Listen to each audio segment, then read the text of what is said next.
नोरमा group, जो सोचता है वो करता है। आपके अपने सपनों का आशियाना।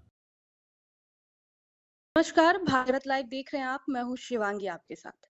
देखिए, चुनावी माहौल है और चुनावी माहौल में मुख्यमंत्री नीतीश कुमार हमेशा कुछ बड़ा कदम उठाते हैं और इस बार भी वैसा ही हुआ है। चुनाव से सिर्फ 72 घंटे पहले नीतीश कुमार ने अपना मास्टर स्ट्रोक खेल दिया है। उन्होंने बिहार में 2005 से 2025 तक जो बदलाव हुए हैं उस पर एक रिपोर्ट कार्ड जारी कर दिया है और अब यही रिपोर्ट कार्ड पूरे बिहार में चर्चा का विषय बन गया है। तो आखिर इस रिपोर्ट कार्ड में क्या है, क्यों इतनी चर्चा हो रही है? हमारे साथ फोन पर जुड़े हैं बाबा जी, जिनसे हम इस बात पर चर्चा करेंगे। बाबा, बहुत बहुत स्वागत है आपका। धन्यवाद शिवांगी। बाबा, क्या मास्टर स्ट्रोक नीतीश कुमार ने चल दिया और क्यों इतनी चर्चा हो रही है इसकी? शिवांगी, नीतीश कुमार के कितने मास्टर स्ट्रोक की हम चर्चा करें। लगातार नीतीश कुमार जिस तरह जी। से मास्टर स्ट्रोक पे मास्टर स्ट्रोक दे रहे हैं, वो इस बात की तरफ इशारा कर रहा है कि नीतीश कुमार पूरी तरह से परिपक्व हैं और नीतीश कुमार ने ये प्लान बना लिया है। उनको ये पता है कि इस बार के चुनाव में आखिर होना क्या है। जी। इन सभी बातों को लेकर के लगातार आपने देखा होगा कि चुनाव से 3 महीने पहले से जो नीतीश कुमार शुरू हुए हैं, उसको लेकर के जिस तरह से उन्होंने बिहार के इस चुनाव को अपने तरफ मोड़ा है, जी। उसको लेकर के अब चर्चाएं भी शुरू हो चुकी हैं। ये सिलसिला आज का नहीं है। 20 साल पहले 24 नवंबर 2005 को जब नीतीश कुमार ने बिहार के मुख्यमंत्री के रूप में जब कमान संभाला था और वहां से लेकर के वो पीछे मुड़ करके नहीं देखे। आपने देखा होगा कि इधर लगातार चर्चाएं जी। चल रही हैं। आपने भी एक खबर किया है कि कई विभागों में रिक्तियां जो थी वो धीरे धीरे करके अब आने भी लगी हैं जी। और जी। चुनाव के बीच में कई ऐसी रिक्तियां हैं, कई ऐसे विभाग हैं जिन विभागों में ये पता चलने लगा है कि इतनी रिक्तियां खाली हैं जो नई सरकार आएगी उसके बाद से उस पर अ, लोगों को एडजस्ट किया जाएगा और सरकारी नौकरियां दी जाएगी। जी। लेकिन इन सब के साथ-साथ उद्योग धंधे को भी बढ़ावा देने के लिए उद्योग धंधे कैसे लगे, कल कारखाना बिहार में कैसे लगे, इसको लेकर के भी नीतीश कुमार ने अपनी रणनीति और नीति बना ली है। जी। इन सब के साथ-साथ आपको बता दें कि ये तो परिस्थितियां चल ही रही हैं, लेकिन इसके साथ-साथ जो बिहार में अलग-अलग बातें सामने नजर आ रही हैं, वो भी नजर आ रही हैं क्योंकि इतिहास के पन्ने भी पलटे जाने लगे हैं और 2005 से ले पहले के सरकार और 2005 के बाद 2025 से पहले की सरकार, हम्म। 15 साल बनाम 20 साल का आप अक्सर सुनती होंगी कि चर्चाएं जी। जी। चलती हैं। जी। और इसमें सबसे बड़ी जो बात है वो ये है कि किसी भी समाज को बढ़ाने के लिए 2-3 चीजें बहुत जरूरी होती है। रोटी, कपड़ा और मकान लोगों की सबसे निहायत आवश्यकता है, जी। लेकिन उसके साथ-साथ शिक्षा एक ऐसा माध्यम है जिस माध्यम से लोग अपने आप को एस्टेब्लिश तो करते ही है, समाज हम्म। में एक बेहतर आचरण और समाज के विकास का कार्य भी करते हैं। इसको लेकर के नीतीश कुमार जब 24 नवंबर 2005 को बिहार के मुख्यमंत्री के रूप में कमान संभाले, उसके बाद से 2005 से लेकर के अब तक जो बजट शिक्षा का हुआ करता था 4,366 करोड़ रुपए का, वो जी। आज 25-26 में बढ़कर 60,964 करोड़ से भी ज्यादा यानी 61,000 करोड़ के आसपास का हो गया है। जी। राज्य के कुल बजट का ये 22% है। इसका मतलब आप समझ सकती हैं कि कितना ज्यादा शिक्षा पर ध्यान दिया गया है। जी। मुख्यमंत्री ने इस पूरे मामले को लेकर के अपनी बातों को रखा है। राज्य भर में नए स्कूलों का निर्माण युद्ध स्तर पर किया जा रहा है और पुराने स्कूल के भवनों के जो जीर्णोद्धार की भी प्रक्रिया है उसको भी किया जा रहा है। आपको याद होगा कि चुनाव से कुछ दिन पहले जी। नीतीश कुमार प्रगति यात्रा पर निकले हुए थे। हम्म। उस प्रगति यात्रा के दौरान नीतीश कुमार ने स्कूलों के जीर्णोद्धार के साथ-साथ स्कूलों के में खेल के मैदान है कि नहीं, शौचालय है कि नहीं, पानी की व्यवस्था है कि नहीं, कमरे हैं कि नहीं और बेंच डेस्क है कि नहीं, इन सारी चीज़ों को घूम-घूम करके खुद देखा है। जी। 2005 में जहां 53,993 यानी 54,000 विद्यालय थे, वहां आज इसकी संख्या बढ़कर 75,000 से ज्यादा हो गई है। जी। नीतीश कुमार ने स्पष्ट तरीके से इस बात को बताया और आंकड़ों के हिसाब से उन्होंने बताया कि 97.61% यानी 97% से ज्यादा जी। टोले सरकारी विद्यालय से आच्छादित हैं। सभी पंचायतों में उच्च विद्यालय की स्थापना की गई है ताकि छात्रों को दूर न जाना पड़े 12वीं तक पढ़ाई के लिए। हम्म। लगभग हर क्षेत्र में इसकी उपलब्धता कराई गई है। शिक्षकों की कमी दूर करने के लिए आपको याद होगा कि 2006 से जो नीतीश कुमार ने शुरुआत की है, उस जी। शुरुआत ने कहीं न कहीं नजर आया है। नीतीश कुमार ने बताया कि 2024 में बिहार लोक सेवा आयोग के माध्यम से 2,38,744 शिक्षकों की नियुक्ति की गई। 2025 में 36,947 प्रधान शिक्षकों की नियुक्ति हुई और 5,971 प्रधानाध्यापक की नियुक्ति हुई।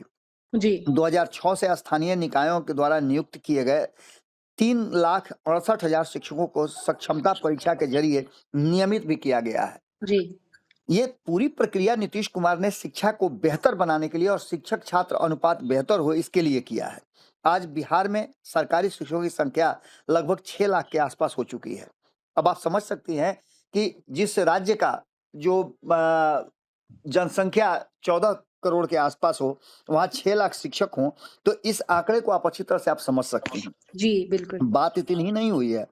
इसको लेकर के आप गांव-गांव में चली जाइए, तो वहाँ के छात्रों को देख करके आपको अंदाजा हो जाएगा। साइकिल पर चलती हुई लड़कियां आपको दिख जाएंगी, तो लड़के भी साइकिल से आपको ड्रेस में स्कूल की तरफ जाते हुए दिखाई देंगे।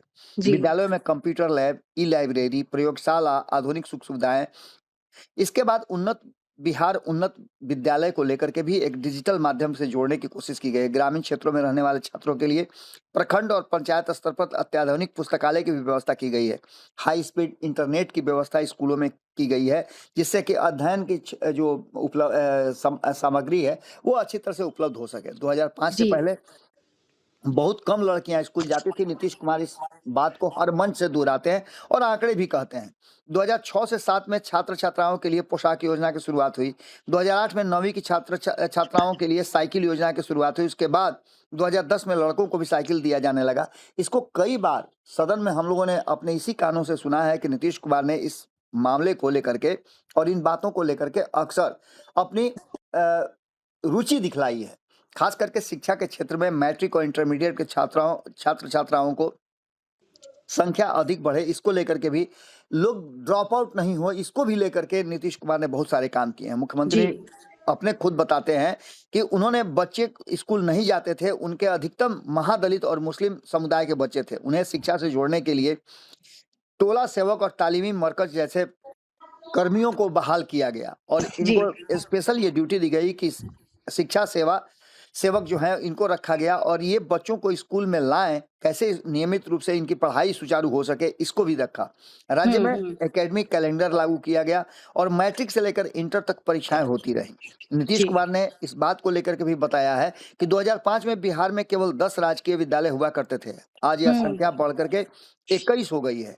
इसके अलावा 4 केंद्रीय विश्वविद्यालय, 8 निजी विश्वविद्यालय स्थापित हुए हैं। राज्य सरकार ने हर प्रखंड मुख्यालय में डिग्री कॉलेज स्थापित करने की योजना बनाई है। इसके अलावा कई राष्ट्रीय स्तर के संस्थानों की स्थापना भी की गई है, जी जिनमें चाणक्य राष्ट्रीय विश्वविद्यालय, चंद्रगुप्त प्रबंधन विश्वविद्यालय, पटना का आईआईटी, पटना का एम्स, राष्ट्रीय फैशन प्रौद्योगिकी संस्थान, बोधगया का आईआईएम, भागलपुर का आईआईटी प्रमुख है। मुख्यमंत्री इंजीनियरिंग कॉलेज और मेडिकल कॉलेजों की संख्या बेहद सीमित थी, जिसको भी बढ़ाने का काम किया गया है और अब सभी 38 जिलों में इंजीनियरिंग कॉलेज संचालित हो रहे हैं। पॉलिटेक्निक संस्थाएं 13 से बढ़कर 46 हो गई हैं, जबकि आईआईटी की 23 से संख्या बढ़कर 152 हो गई है। मेडिकल शिक्षा में भी क्रांतिकारी सुधार हुआ है और पटना एम्स और आईजीआईएमएस के अलावा 12 सरकारी मेडिकल कॉलेज संचालित हो रहे हैं। 21 नए कॉलेज निर्माणाधीन है। इसके साथ 9 निजी मेडिकल कॉलेज की स्थापना भी की गई है। अब राज्य में मेडिकल कॉलेजों की संख्या 35 तक पहुंच गई है। पहले जहां सरकारी इंजीनियरिंग कॉलेजों में केवल 460 सीटें थी, आज इसे बढ़ करके 14,469 हो गई है।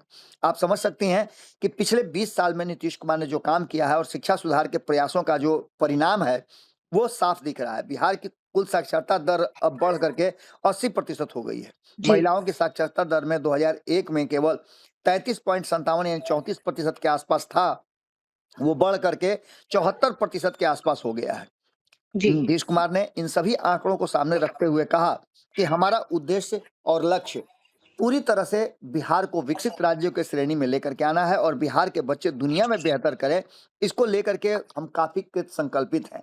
जो भी सुधार की जरूरत है उसको भी हम आगे करने के लिए तैयार हैं। बिहार में शिक्षा अब हर बच्चे का अधिकार बन चुका है।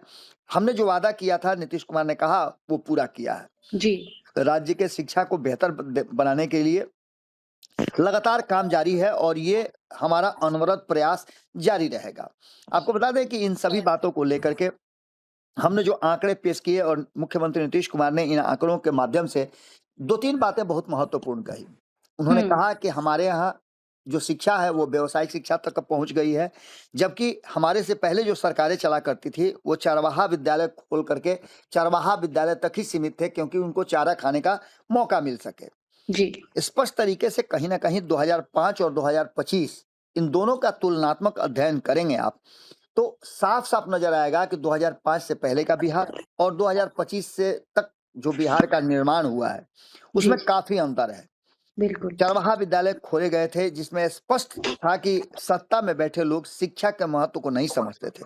उन्होंने कहा कि उच्च शिक्षा की स्थिति इतनी खराब थी कि स्नातक की पढ़ाई पूरा करने के लिए छात्रों को 5 साल तक इंतजार करना पड़ता था। जी, नीतीश कुमार ने शिक्षा सत्र को भी समायोजित करने की बात कही, और अब अगली जो सरकार बनेगी, यदि एनडीए की सरकार आती है और नीतीश कुमार को मौका मिलता है, तो उन्होंने स्पष्ट कर दिया है कि 1990 से लेकर के 2005 के बीच की जो शिक्षा थी उसको तो लोग भूल ही गए हैं, लेकिन 2005 से 2025 तक की जो शिक्षा व्यवस्था है उसे भी और बेहतर किया जाएगा और इसको व्यावसायिक शिक्षा के रूप में परिणत किया जाएगा। प्रारंभ से ही बच्चों के जो रुचि है उसके अनुसार उनको शिक्षा दी जाएगी। पहले की स्थिति ये थी कि समय पर 65 छात्रों पर केवल एक शिक्षक हुआ करते थे। करीब 12.5% बच्चे स्कूल से पूरी तरह से गायब हो जाते थे। इन जी, सभी चीजों को ठीक किया गया है और नीतीश कुमार ने इस दिशा में बेहतर काम किया है। ये बातें भी अब साफ-साफ नजर आने लगी है। इन जी, सभी चीजों को लेकर के जो वर्तमान परिस्थिति बनी है, वो इशारा कर रही है कि नीतीश कुमार के 20 सालों के शासनकाल में बहुत सारे ऐसे काम हुए हैं जिसकी तुलना या जिसको उँगली पर जोड़ाया जा सकता है। जी, 20 वर्षों में नीतीश कुमार ने ऐतिहासिक परिवर्तन किया है, ये नीतीश कुमार का तो कहना है ही। आंकड़े भी कई बातों की गवाही देते हैं और उसका पुरजोर कहा जाए तो समर्थन भी करते हैं। ऐसी जी, स्थिति में आप समझ सकती हैं कि जो नीतीश कुमार की सरकार ने रणनीति बनाई है और योजना बनाई है, उस योजना में खास करके शिक्षा को और बेहतर कैसे किया जाए और छात्रों को व्यावसायिक शिक्षा कैसे दिया जाए, जिससे कि वो आने वाले अपने जीवन में व्यवसाय और रोजगार का सृजन कर सकें, इस पर भी विशेष ध्यान दिया गया है। यानी जी, इस चुनाव में जो एजेंडा है उस एजेंडा में शिक्षा एक महत्वपूर्ण भूमिका है और जिस राज्य का 22% से ज्यादा अगर शिक्षा का बजट हो तो आप समझ सकते हैं कि सरकार शिक्षा के प्रति कितना अवेयर है। जी। बाबा, हमेशा 2005 के बाद हमने खुद देखा है कि शिक्षा व्यवस्था में कितना विकास हुआ है। नीतीश कुमार ने लाखों शिक्षकों की नियुक्ति की, लेकिन आरजेडी उसे भी राजनीति बताया। तो क्या ये सही है? क्योंकि 1990 से 2005 तक शिक्षकों की नियुक्ति लगभग बंद थी। देखिए 2006 से लगातार जब जी, नीतीश कुमार 2005 में आए और सबसे पहले जब उन्होंने आइडेंटिफाई करना शुरू किया, तो सबसे पहले चुनौती उनकी थी सुशासन की। जी, वो उन्होंने सबसे एक वर्षों में सुशासन को पूरी तरह से पटरी पर लाया और आपको याद होगा कि नीतीश कुमार का नाम उसी बीच में सुशासन बाबू रखा गया था। जी, जी, न्याय के साथ विकास की एक बड़ी प्रक्रिया चली जिसमें आपको पता होगा कि जो लंबित केस थे, न्यायिक प्रक्रिया को उन्होंने बहाल किया, दुरुस्त किया और न्यायिक प्रक्रिया में चलंत कोर्ट का भी व्यवस्था किया गया था जिससे कि जल्दी से जल्दी चीजों को निपटाया जा सके। इसके बाद उनका ध्यान शिक्षा की तरफ आया क्योंकि यहीं से समाज को सुधारा जा सकता था, बदला जा सकता था और जी, इसके लिए उन्होंने 2006 में स्थानीय निकायों द्वारा लगभग 3,68,000 शिक्षकों की नियुक्ति की। इसके बाद आपको पता होगा कि इधर 2,38,000 शिक्षकों की नियुक्ति हुई है और ये सब मिलकर के 6 लाख के आसपास शिक्षकों की नियुक्ति हो चुकी है अब तक। जी, तो ऐसी स्थिति में मैंने पहले ही बताया आपको कि देखिए विपक्ष का काम है सरकार की आलोचना करना, लेकिन जी, आलोचना अगर तार्किक हो तो उसको माना जा सकता है, लेकिन निरर्थक अगर आलोचना हो तो लोग उसको नेग्लेक्ट कर देते हैं। जैसे कि आपने देखा होगा कि नीतीश कुमार ने कहा कि 1 करोड़ हम रोजगार और नौकरी देंगे, तो दूसरे पक्ष ने कह दिया कि हम तो भाई घर-घर को नौकरी देंगे, यानी 3 करोड़ लोगों को हम सरकारी नौकरी देंगे, जो कि जी, लॉजिकली पॉसिबल नहीं था। तो देखिए विपक्ष अपनी बातें तो रखता ज़रूर है, लेकिन उसमें लॉजिक होना बहुत ज़रूरी है। विपक्ष नज़र नहीं आता है, नीतीश का विरोध करते हुए नीतीश कुमार मुख्यमंत्री हैं, उनका विरोध करते हुए आपने विपक्ष को नहीं देखा होगा क्योंकि विपक्ष को हमेशा इस बात का भ्रम रहता है, जबकि नीतीश जी, कुमार ने स्पष्ट कर दिया है कि वो अब कहीं नहीं जा रहे हैं। वो सीधे-सीधे बिहार को विकसित राज्यों की श्रेणी में ला करके ही बिहार से अपने आप को अलग करेंगे। तो ये बातें भी नज़र आनी चाहिए और इस बात को समझना भी चाहिए। जी। बाबा, क्या आप मानते हैं कि अगर आज भी वही सरकार होती तो बिहार की शिक्षा इतनी आगे नहीं बढ़ पाती? निश्चित रूप से इसमें कहने सुनने की बात थोड़े है, ये तो जी, साफ-साफ नज़र आ रहा है। क्योंकि आप समझिए बार-बार ये बात सामने आता है ना कि जिस व्यक्ति ने अपने पुत्र और पुत्रियों को, हालाँकि उनकी पुत्रियाँ तो कई डॉक्टरेट कर चुके हैं, कई म आपने एमबीबीएस करके बैठी हुई हैं। जी, जी। हालाँकि उसका उसका प्रयोग उन्होंने अपने निजी जीवन में नहीं किया। हुँ। लेकिन एक बात तो तय है कि जिस व्यक्ति पर उन्होंने अपना पूरा दारोमदार रखा, जिसको आगे बढ़ाया, जिसको बिहार की राजनीति का अपना उत्तराधिकारी बनाना चाहते हैं, उसको 9वीं तक पास नहीं होने दिया। जी, तो ऐसी स्थिति में आप समझ सकते हैं कि शिक्षा को लेकर के जब घर में ही अंधेरा हो, तो आप दूसरे के यहाँ रोशनी क्या करेंगे? हालाँकि जी। कहा तो ये भी जाता है कि चिराग तले अंधेरा होता है, हुँ। लेकिन ये सेंस अलग है, वो सेंस अलग है। जी। बहुत-बहुत शुक्रिया बाबा आपका। धन्यवाद। आपने सुना बिहार की शिक्षा अब नई दिशा में बढ़ रही है। सरकार के प्रयासों से राज्य में शिक्षा का स्तर लगातार ऊंचा हो रहा है। मुख्यमंत्री नीतीश कुमार ने इन सुधारों ने राज्य को शिक्षा के क्षेत्र में नई पहचान दे दी है। तो आज के लिए इतना ही, मिलते हैं अगले वीडियो में। उससे पहले अगर आपका कोई सवाल है तो कमेंट बॉक्स में हमें जरूर पूछें। आपके सपनों को हमने सजाया है, ई होम्स पैनोरामा को हमने बनाया है। ये होम्स मेरा एक सपना था जिस पे मैं पिछले 4 साल से काम कर रहा था। हमने जो बनाया है वो सबने है माना। ई होम्स पैनोरामा में हो आपका भी आशियाना। और फाइनली हमने 2021 में इस प्रोजेक्ट को लॉन्च किया। बहुत लोग अप्रिशिएट कर रहे हैं कि पूर्णिया जैसे शहर में बिहार के, एक तो बिहार की बात करें उसमें भी पूर्णिया जैसे छोटे जगह में इस तरह का लाइफस्टाइल देना, ये सुन के हम लोगों को बहुत अच्छा लगता है। ई होम्स में हमने कुछ और भी किया है, जैसे हम जिस जगह में रह रहे हैं हमारे फैमिली सिक्योर हो, उनको सिक्योरिटी का ध्यान में रखा है। आपकी सुविधा और सुरक्षा आपके लिए खास है, ये आपका विश्वास है। इसमें आर्टिफिशियल इंटेलिजेंस का 7 लेयर सिक्योरिटी का हमने इस्तेमाल किया है। लस ग्रीन कैंपस को बनाया है। यदि हमारा बाउंड्री वाल है तो वो वर्टिकल गार्डन है।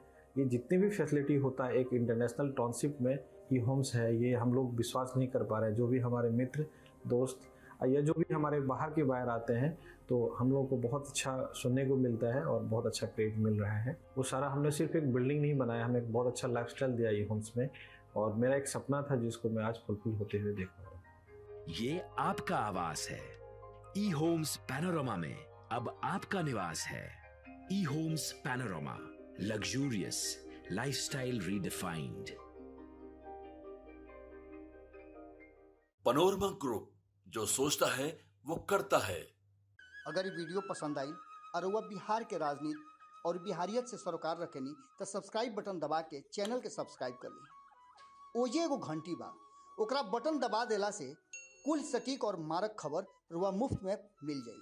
अगर रुआ पत्रकारिता के हमनी के नया प्रयोग में सहयोग कर चाहतानी तो ज्वाइन बटन दबा दी। पेटीएम नंबर नोट कर ली 9386816700।